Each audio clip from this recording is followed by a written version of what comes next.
Students, आज अपन discuss करेंगे holography का सिद्धांत। इससे पहले अपन कर चुके हैं कि होलोग्राफी क्या होती है और होलोग्राफी से एक होलोग्राम का निर्माण है वो किस प्रकार से होता है।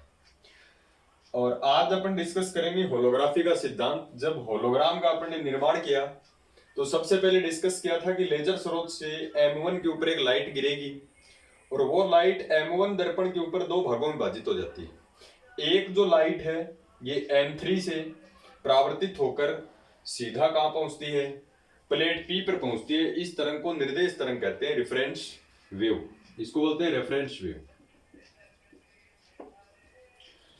दूसरी जो प्रकाश की तरंग है, प्रकाश किरण है, वो दर्पण M2 से टकरा के बिंब के ऊपर पहुंचती है, यानी जिस भी वस्तु का अपने को होलोग्राम चाहिए उस वस्तु पर पहुंचती है इस प्रकार से। और फिर वस्तु के विभिन्न भागों से क्या होता है, उसका प्रकीर्णन बोल दो आप, स्कैटर्ड, या फिर इसको परावर्तन बोल दो। और इससे ये जो बिंब से निकलने वाली तरंग है वो फोटोग्राफी प्लेट P के ऊपर पहुंचती है। इस तरंग को कहते हैं बिंब तरंग। बिंब से निकलने के बाद में जो प्लेट P के ऊपर पहुंचती है तरंग, उसको बोलते हैं बिंब तरंग, यानी ऑब्जेक्ट वेव। तो इसको बोलते हैं ऑब्जेक्ट वेव, इसको बोलते हैं निर्देश तरंग। तो अपन ये बोल सकते हैं कि जिस भी वस्तु का अपने को होलोग्राम बनाना है और प्लेट P के ऊपर इस वस्तु का जो 3 डायमेंशनल होलोग्राम बनेगा वो दो तरंगों से निर्मित है। एक उसके अंदर होती है बिंब तरंग और एक होती है निर्देश तरंग। यानी अपन बात करें कि होलोग्राफी में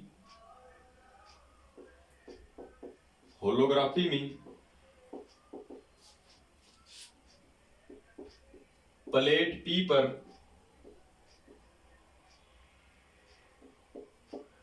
होलोग्राफी से क्या बनता है, होलोग्राम बनते हैं 3 डायमेंशनल। प्लेट P पर होलोग्राम के निर्माण में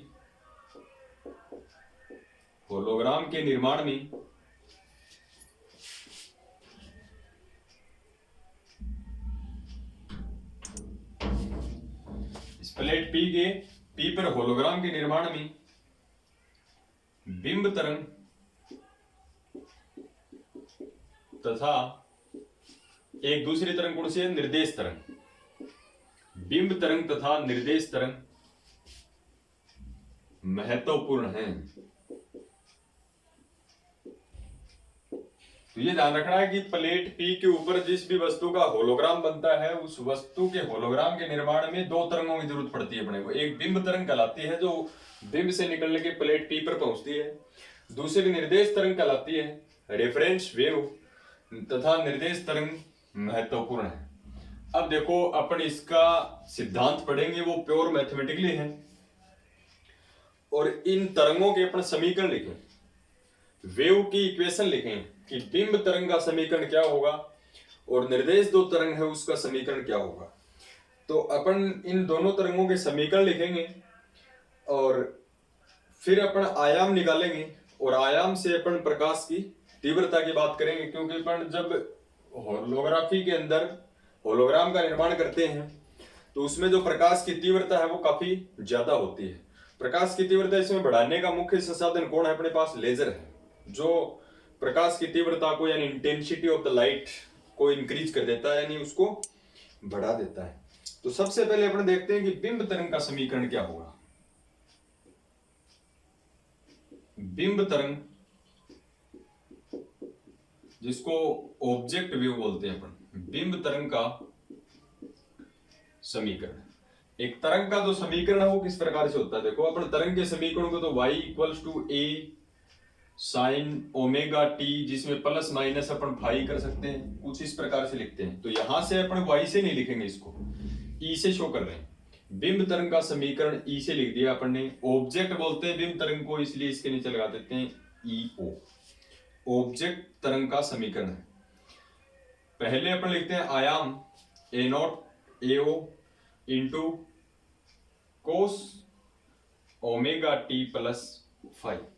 देखो तरंग का समीकरण तो अपन कैसे लिखते हैं फिजिक्स में कि कोई भी तरंग है मान लीजिए, इस तरंग का समीकरण क्या लिखते हैं, y equals to a sine omega t, इस फॉर्म में लिखते हैं।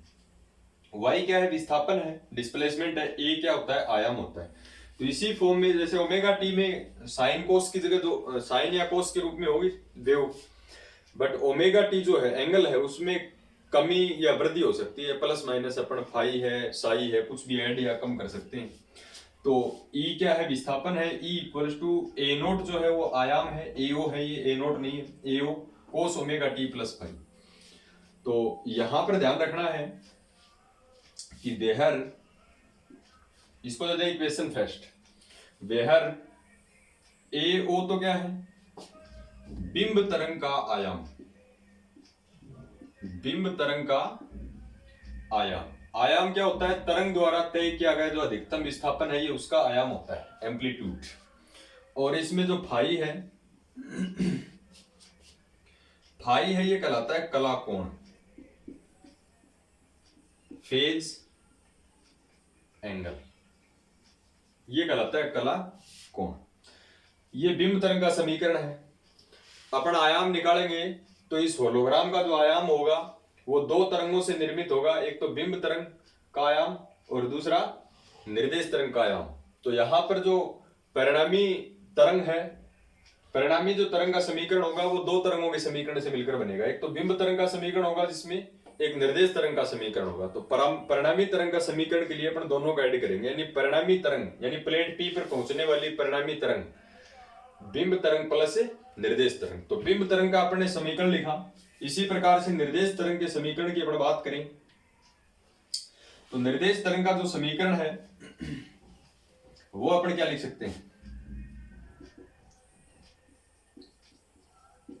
निर्देश तरंग का समीकरण, उसको ई के नीचे अपन लगा देंगे आर, आर का मतलब reference wave, E R equals to, यहां एओ लिखा अपन ने आयाम को, यहां ए आर लिखेंगे और इसमें इसको लिख देते हैं cos omega T plus phi, phi की जगह यहां पर अपन लिख देते हैं के डॉट आर। के है यहां पर वेव प्रोपगेशन कांस्टेंट, तरंग संचरण नियतांक, जिसकी वैल्यू है वो 2 पाई अपॉन लैम्डा होती है। और आर जो है ये 3 डायमेंशनल के अंदर है, R vector equals to X I cap plus Y J cap plus Z K cap, position vector है इन 3 डायमेंशनल, क्योंकि होलोग्राम वो 3D के अंदर बनता है। और ए आर क्या है, रेफरेंस वेव का एम्पलीट्यूड होता है। This is equation number 2। तो बिंदु पी के ऊपर जो परिणामी, देखो तरंगों के समीकरण थोड़े से ध्यान रखने, ये बिंब तरंग का समीकरण है और ये इस निर्देश तरंग का समीकरण है। तो बिंदु पी पर पहुंचने वाली जो तरंगे हैं, बिंदु पी पर जो तरंगे पहुंच रही उनका परिणामी समीकरण क्या होगा, देखो उनका रिजल्टिंग जो आएगा, परिणामी जो विक्षोभ होगा, उन दोनों में अपने दोनों समीकरण को ऐड करेंगे। यानी अतः प्लेट पी पर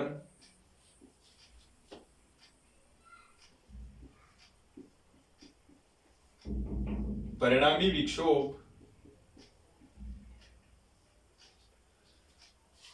परिणामी को लिखते हैं अपन ई से, ई इक्वल्स टू, एक तो पहुंचेगी बिंब तरंग ईओ, एक पहुंचेगी रेफरेंस वेव ई आर, दोनों का अपन क्या कर दें, ऐड कर दें, दोनों की वैल्यू पुट कर दें इक्वेशन फर्स्ट और सेकंड से।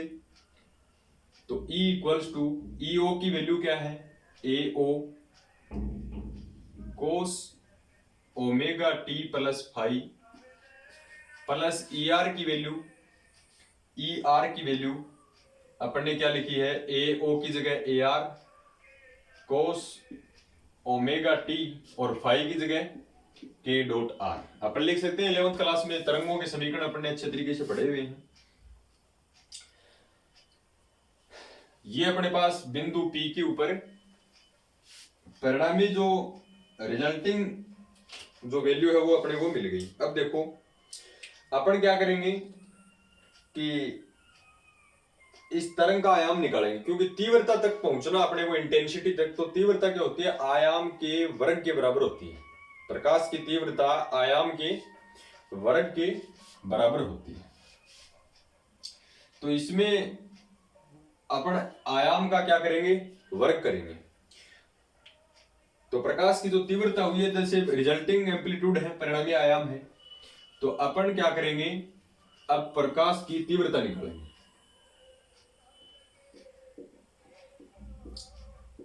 अतः परिणामी तीव्रता, यानी इस प्लेट के पी के ऊपर जो होलोग्राम बना है 3D में, अपन ने डिस्कस किया था कि वो अत्यधिक तीव्रता वाला बनेगा तो उसकी तीव्रता कितनी होगी। अतः परिणामी तीव्रता किसकी है? ये प्लेट पी पर बनने वाले होलोग्राम की। तो परिणामी तीव्रता को आई से लिखते हैं। आई क्या होता है? आयाम का स्क्वायर। ये एम्पलीट्यूड है, इस आयाम का स्क्वायर होगा। तो इस ई की वैल्यू अपन रखें तो ई इक्वल्स टू, ई की वैल्यू रखें अपन तो A naught cos omega T plus five और plus A R cos omega T plus K dot R और इसका होल स्क्वायर। क्योंकि जो तीव्रता होती है वो आयाम के वर्ग के बराबर होती है। इसको अपन ओपन कर लेते हैं। देन दिस इंप्लाइज प्रकाश की तीव्रता I इक्वल्स टू, इस होल स्क्वायर को ओपन करना है तो a प्लस बी के होल स्क्वायर से ओपन करें तो a square, it means a O square into cos square omega T plus five, plus में क्या होता है b स्क्वायर, इट मीन्स इसका square, A R square cos square omega T plus K dot R, और plus में क्या होता है 2ab, A square plus B square plus 2ab। तो 2a का मीनिंग है AO cos omega T plus five और इंटू में AR cos omega T plus K dot R.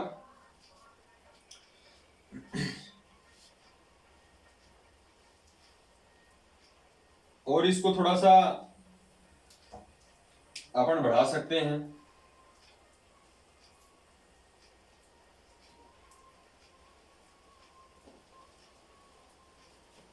और देखो इसको अपन क्या लिख सकते हैं,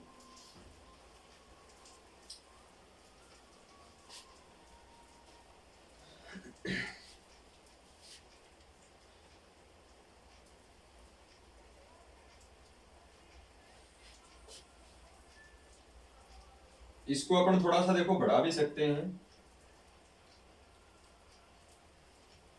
और मैं इसको क्या लिखता हूं, प्रकाश की तीव्रता I बराबर A O square into cos square omega T plus five plus A R square cos square omega T plus K dot R plus 2 A O into A R, A O into A R एक जगह लिख दिया अपन ने। बाकी का जो बच गया cos omega T plus five और into cos omega T plus K dot R. ठीक है, अब देखो प्रकाश की तीव्रता I इक्वल्स टू, और मैं इसको क्या लिख सकता हूं, यह आयाम का स्क्वायर है, आयाम का स्क्वायर तीव्रता जिसको I नोट लिख सकते हैं अपन IO, और इंटू में वैसे तो इसको कोस A प्लस बी से खोल सकते हैं फिर इसका स्क्वायर कर सकते हैं, बट अपने को इसकी ज्यादा कोई जरूरत नहीं पड़ेगी इसलिए अपन ऐसा का ऐसा जीटीज लिख देते हैं प्लस फाइव। ये भी आयाम का स्क्वायर है तो आयाम का स्क्वायर तीव्रता इसको IR लिख दें कोस square omega T plus K dot R plus 2। अब देखो AO इंटू AR, AO तो है ऑब्जेक्टिव जो तरंग है उसका आयाम, AR क्या है रेफरेंस वेव का आयाम।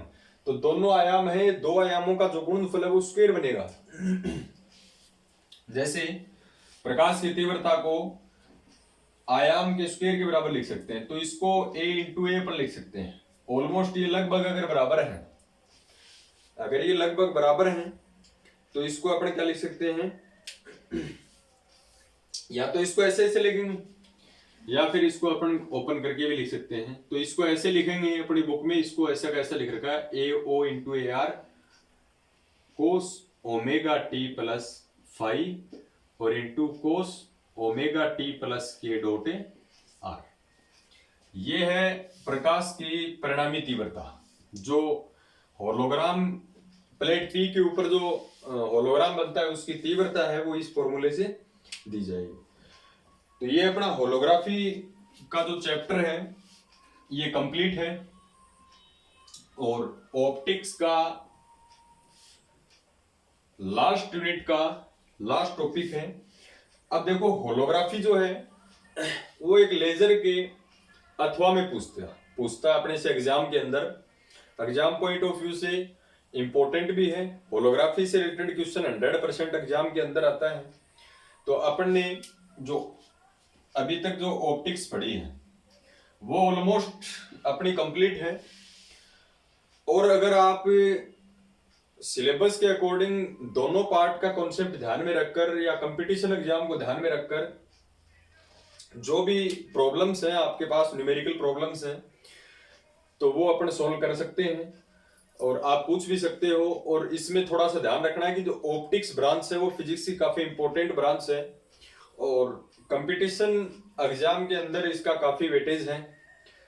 और इसके जो न्यूमेरिकल हैं वो अपन देखेंगे कि पीछे 5-7 मॉडल पेपर से उठा के अपन इनको देखेंगे। ऑप्टिक्स में अपने सिलेबस में 5 यूनिट हैं और 5 यूनिट का जो क्रम है ये अपन ने कुछ इस प्रकार से पढ़ा है कि पहले फर्मा के नियम वाला यानी प्रकाश का परावर्तन और अपवर्तन की जो घटनाएं हैं, प्रकाश का अपवर्तन और परावर्तन यानी ज्यामितीय प्रकाशिकी, फर्स्ट यूनिट इसमें पढ़ी है। सेकंड यूनिट अपन ने पढ़ी है नेत्रिका, आईपीस। और थर्ड जो यूनिट है अपन ने इसमें पढ़ी है व्यतिकरण की घटना।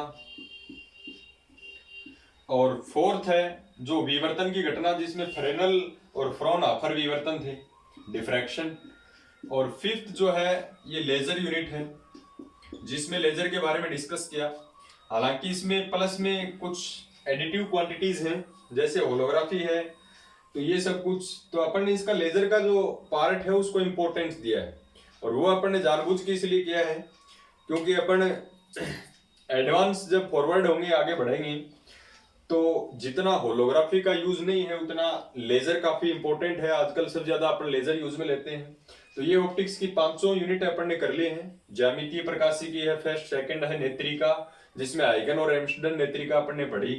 व्यतिकरण के बारे में अपन ने पढ़ा। विवर्तन में फ्रेनल और फ्रॉनहोफर विवर्तन जो काफी इंपॉर्टेंट है। और लास्ट वाला जो लेजर, और लेजर यूनिट इस ऑप्टिक्स की ऐसी यूनिट है जो मॉडर्न फिजिक्स में एक क्रांतिकारी साबित हुआ है। लेजर का जो आविष्कार है काफी इंपॉर्टेंट है, डेवलपमेंट फिजिक्स है। और ऑप्टिक्स की काफी सारी जो थ्योरी है वो लेजर से रिलेटेड है। और लेजर के बारे में अपन और एक्सपेंशन यानी और इसका विस्तार से अपन डिस्कस करेंगे। अब अपने पास ऑप्टिक्स जो है ये अपनी यूनिवर्सिटीज के अंदर पेपर है थर्ड। ऑप्टिक्स का जो पेपर है ये थर्ड है। और इसके बाद में अपन इस फिफ्थ यूनिट से रिलेटेड न्यूमेरिकल करेंगे। हालांकि इसमें न्यूमेरिकल का वो पोर्शन है वो कम है क्योंकि लेजर में थ्योरी पूछेगा आपसे, लेकिन फिर भी इसके 1, 2, 4 जो भी न्यूमेरिकल है और प्रीवियस ईयर में पूछे हुए क्वेश्चन है वो अपन नेक्स्ट वीडियो के अंदर करेंगे। और उसके बाद में अपन देखते हैं कि पेपर कौन सा फिजिक्स में स्टार्ट करना है।